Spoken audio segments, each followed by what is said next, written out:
Hello, leaders of the world. Welcome to Spread Love in Organizations, the podcast for purpose-driven healthcare leaders striving to make life better around the world by leading their teams with genuine care, servant leadership, and love.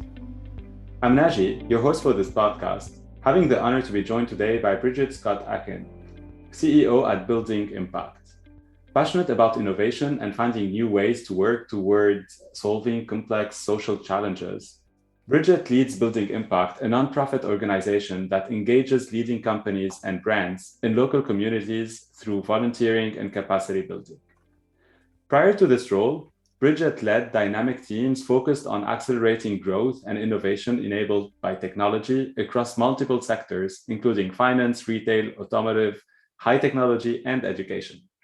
She led strategic consulting and marketing teams for high-growth Silicon Valley-based software companies like Oracle, as well as leading nonprofit organizations like the New Teacher Project. Bridget also serves on the faculty of MIT Sloan, teaching the Leading with Impact course I had the privilege to be part of. Bridget is a marathon runner too, youth soccer coach, and an avid visitor to national parks with her family. It is such an honor and pleasure to have you with me today, Bridget. Naji, it's my pleasure.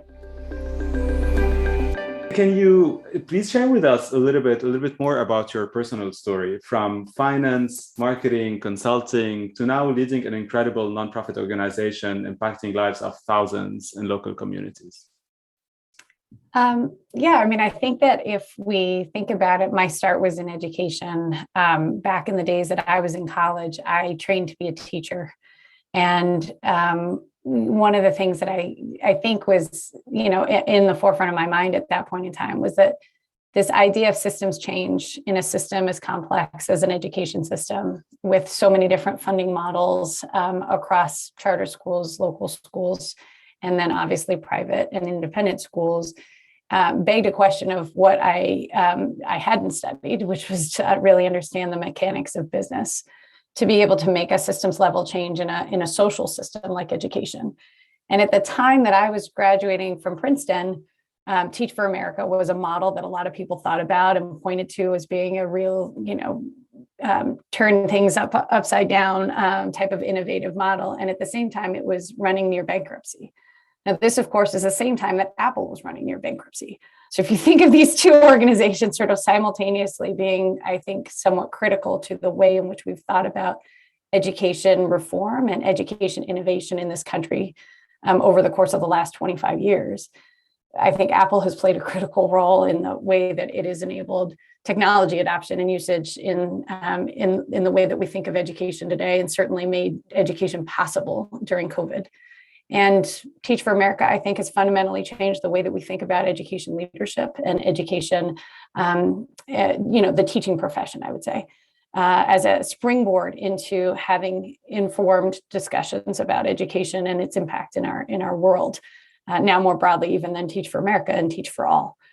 And so as I think about that, for my mindset, one of the things that was sort of fundamentally a fundamental belief that I had at the time that I was graduating college was that I wasn't becoming a teacher so that I could just teach. I was becoming a teacher so that I could think about systems change. And I knew that there were lots of areas, the more that I delved into, that I needed to learn about in order to be a credible leader in that work. And I think that sitting at the intersection of education and for-profit and nonprofit at the same time, as well as sort of the government policy work that I had studied, was to me the most fascinating place to sort of think about the role that a leader has in trying to actually influence systems change.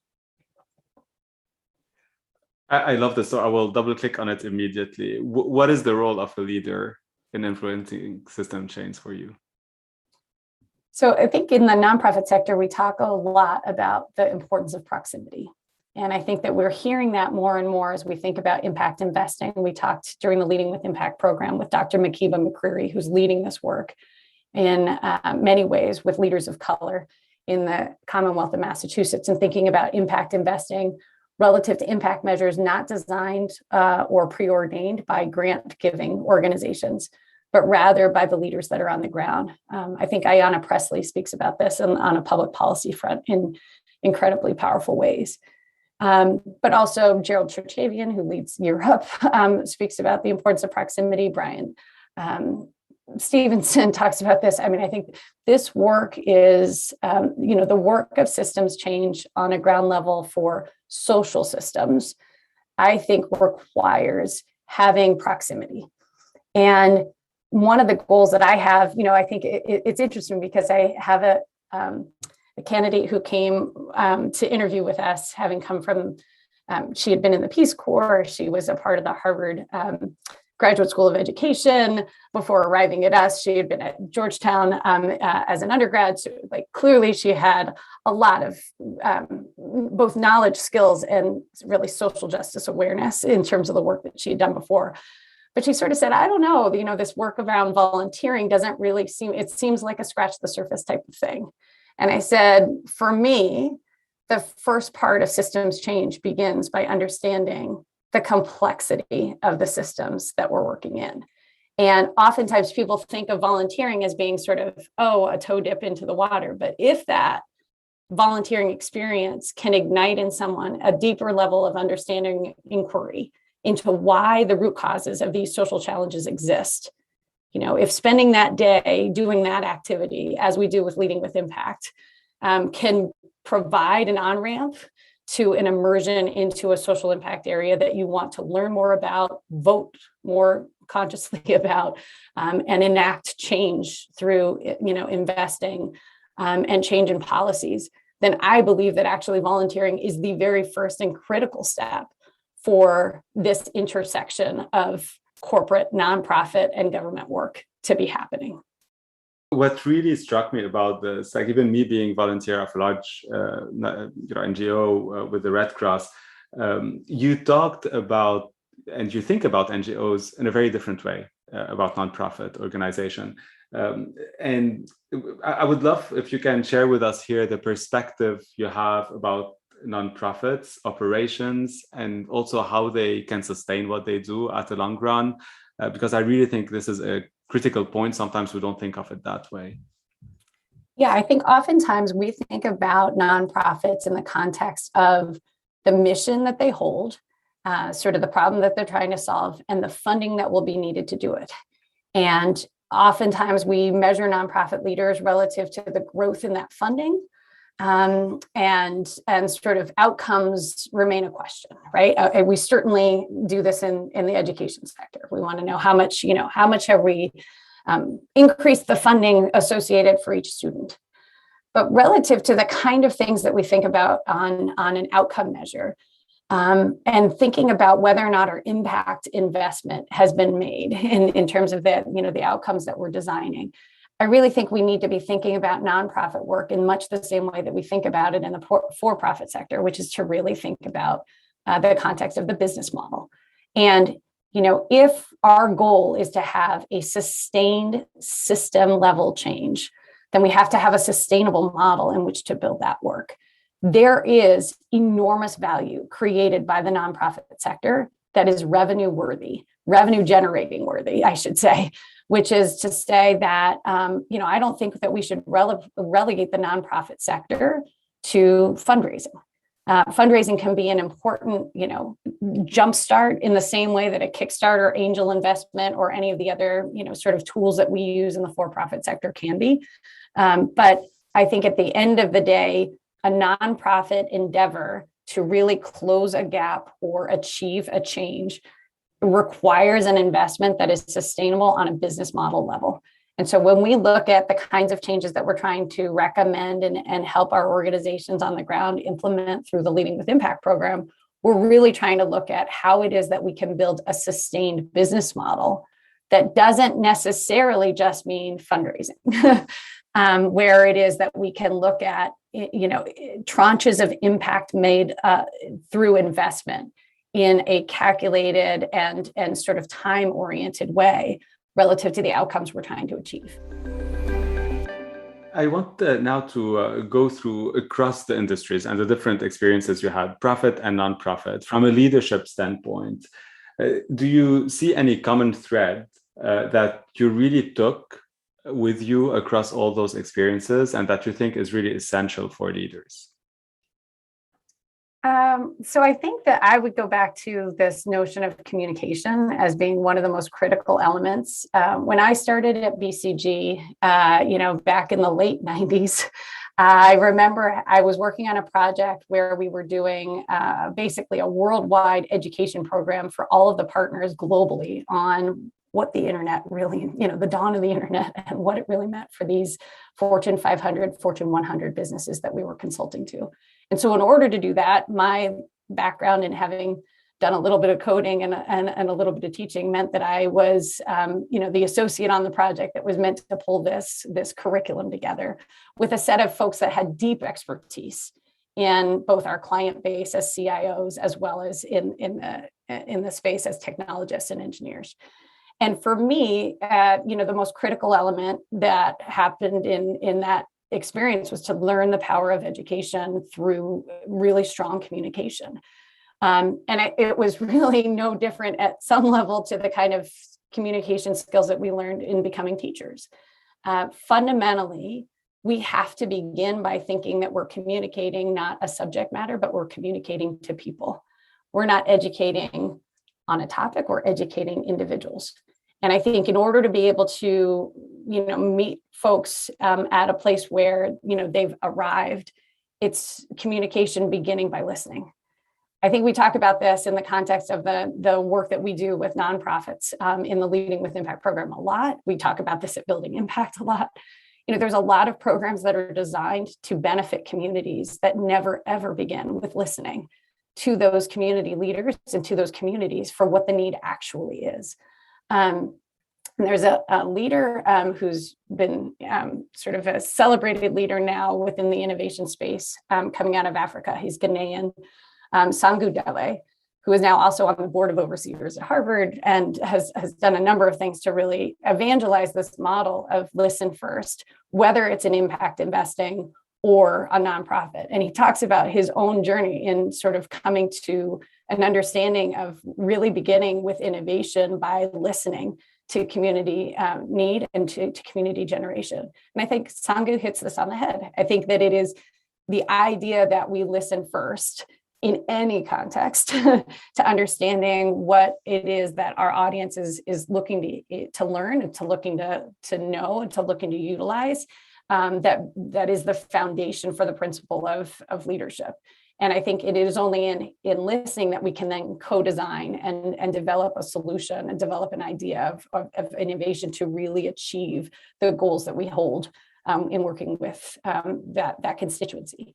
So it was an interesting thing to think about relative to the work that I was doing at BCG, because I was told, your ideas are fine, everything is there, but you talk like a Californian. Like, can we back this up? Because you sound like this, kid from California. And I really appreciated the feedback at the time, because what it meant for me was I was learning how to operate in a corporate sphere. Whereas, maybe my California charm worked in a classroom with eighth graders. It was not going to impress the C-level executives that I was working with. And so it was really this partner pulling me aside saying, you got to substitute a few of your filler words in a different kind of way in order to be taken seriously. And, as much as the feedback was difficult to hear at the time, because I thought, well, the ideas are all here. Look at my charts. It was a really important ingredient into thinking about the investment that he was making in me relative to the way in which I would credibly be taken seriously in the ideas that were being conveyed and in the data that we had.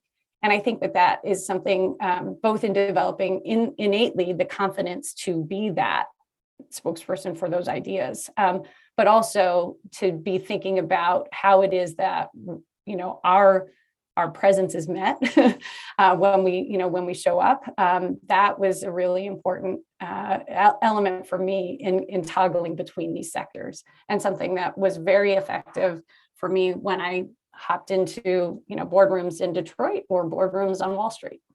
So I will go on this listening in crisis management. You've obviously been managing challenging time with COVID. We talked about it, like short staffing, lack of resources, but also, we've seen it in LWI. Obviously, every day can be a challenge for nonprofits on a daily basis with the communities they serve, and they have to deal with those uncertainties. What is the place of listening in crisis management, or is there something else that you think is crucial to lead teams? How have you led your teams during those times? And I think that they are not done, even though some of us want to put all the pandemic behind us. Unfortunately, the consequences of this, you're seeing them daily in the communities. Yeah, I mean, I think, Naji, for me, one of the most important ways that I've learned about listening in the course of the last 2 years has been around leading a diverse team during a time of racial reckoning in this country, but also in the world. And I think that for me, the element of listening that has been a really important element that I have been learned and learning in the process from my team here and also in the organizations we work with is how important it is to give space and validation for all of the feelings that people bring when they bring their whole selves into the work.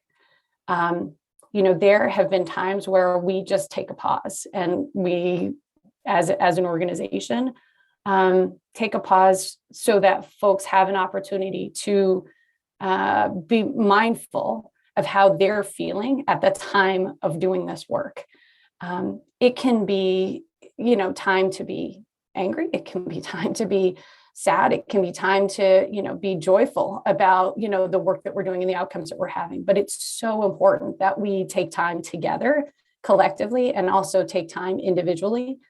It's something that I talked about recently with a group on a different topic, but it was around this DEI work that I had said, I think for us in the nonprofit sector, one of the things that we have to acknowledge is that the communities that we work with and the communities that we are in experienced on a statistical level a much greater degree of loss during this time in terms of loss of life, loss of freedoms, loss of financial security, loss of housing, loss of jobs. And if I come back to the loss of life for a minute, the gravity of that has been felt, there's no question, across the board globally. But it is not possible to move through an experience like that and be the same, not on an individual level, but certainly not on a organizational level. When we were going through Leading with Impact during 2020, our TA found out during one of our sessions that she had lost an aunt to COVID in the middle of the session. It's earth-shattering when you lose someone close to you, and when you're losing someone close to you with so much uncertainty and so much distance, how troubling it can be, I think for all of us. And I think this notion of really being able to give time and space to people as they need it, but also time and space to the team when you are collectively experiencing a set of those challenges is so important. And I think that there have been moments where I've called for it, but there's moments when my team has called for it and said, hey, Bridget, we need to take a moment here. We need to take a pause because look at what has just transpired. Look at what, our community is experiencing.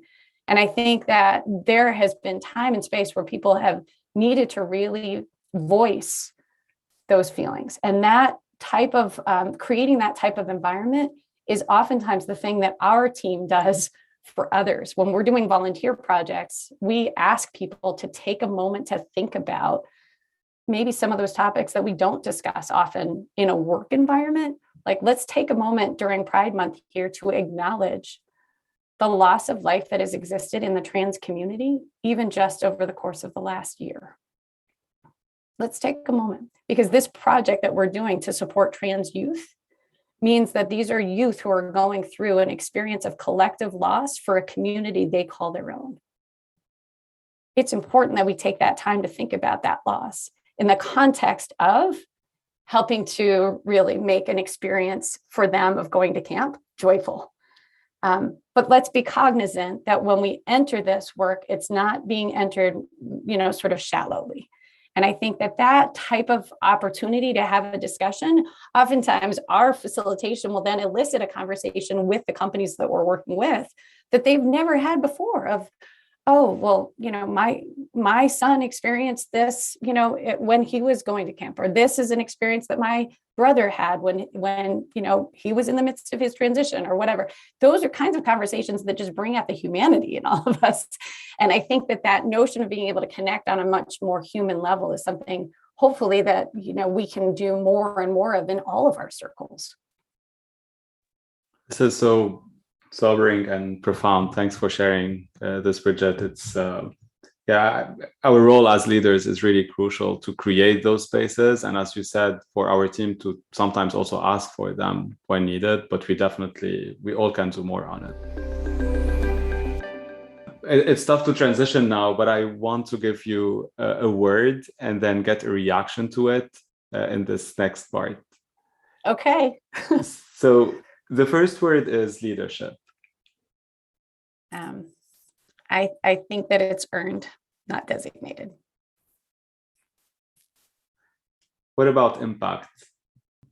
Yeah, I look for the little things. It begins step by step. So I think it's so important that we think about it incrementally and not just on an aggregate level. Belonging. The glue. Belonging is the glue for I think for every community. Can you say more about this?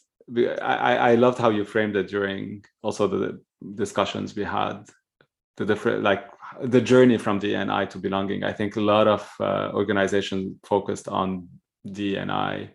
Well, first D&I, then DE&I, and I think this belonging just gives it such a powerful next step as a meaning.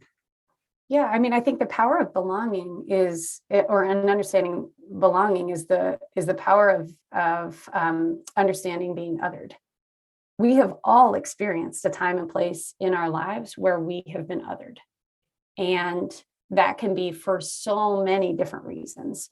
But the feeling of being othered carries with it a certain weight to it, right? A certain weight that oftentimes can be a loneliness, an isolation, a feeling that you're not cared for, that there isn't care there. And I think that can happen in a crowd as easy as it can happen when you're alone.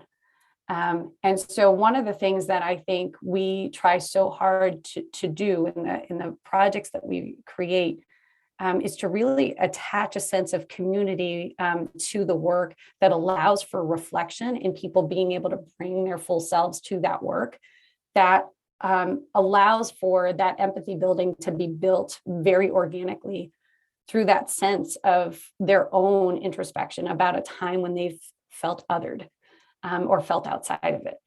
And I think that can be a very powerful ingredient to really captivating people's imagination about how they might actually enter that space differently if they are cognizant of that.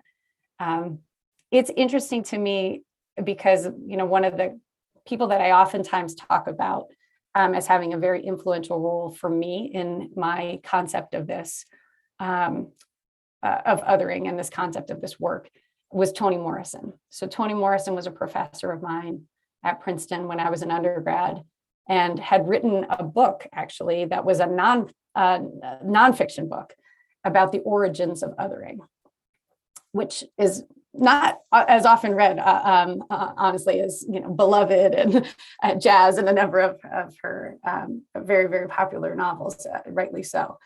But the origins of othering, has a system-level, systematic policy basis, calculated, financial, aggregated construct in our society, the origins of others. And when we recognize that the experience of being othered is one that we can all identify with, but there are also systems level othering that create that construct for others in the times that we, whether intended or not, at the times that we construct them, will force us to have, I think, a different level of scrutiny to the work that we do relative to how it does impact those in the community that we think that we are helping or are supporting. The last word is spread love in organizations. So, Naji, you and I talked a little bit about this. I think that the concept of love inside of organizations has such a new pervasive element because of this important work on belonging, I think, but also because I think it is now one very positive silver lining coming out of, I think, the last couple of years is that it is a part of the vernacular. I think the challenge is, how do we move love to action? And I think that there's now a lot that is in the vernacular about love in the context, maybe not love, but kindness and compassion, and making organizations feel more like a place where, a safe space where people can come. But I think the challenge of now moving to action, what do we see in the actions that we hold and that we challenge ourselves to do? That to me is, I think, the important next step. I hope with this podcast and episodes like those, we're giving some hints, some advices to build a more caring and kind workspace, and that will have a ripple effect on the community and the organization. Any final word of wisdom, Bridget, for the leaders around the world? No, my final word is really one of gratitude. I think to you for hosting this and for hosting this conversation, not only with your peers, but those that you can reach more broadly through a vehicle like this tool of the podcast. I think it is remarkable to be able to spend some time thinking about and reflecting with others on how it is that we can express love in organizations and spread love in these ways. And I think it's kind of the essence of everything, isn't it? In terms of making it worth all the work that we put in. So I think it's just a joy to be a part of the discussion. And it was certainly a joy to watch that love manifest in the work that your classmates did in the Leading with Impact program this year. If I could, just one little plug for your class. It is the first time that we have ever seen a 100% NPS score from the nonprofits that we have worked with. So companies out there, brands out there, take note that the EMBA class of MIT was able to get 100% of the nonprofit organizations that they worked with to recommend this to others, which to me speaks volumes about the kind of impact that you were able to have in that week. Oh, thank you so much, Bridget. Really, it means so much. Your words, what you said coming from you means so much. So thank you for this. And I'll make sure all my classmates know about the NPS we got. So thank you so much again for being with me today and for this incredible, insightful discussion. Absolutely. Thanks for having me. Thank you all for listening to Spread Love in Organizations podcast. Drop us a review on your preferred podcast platform, connect with us on SpreadLoveIO.com or on LinkedIn. But most importantly, spread love in your organizations. Spread the word around you to inspire others and amplify this movement our world so desperately needs.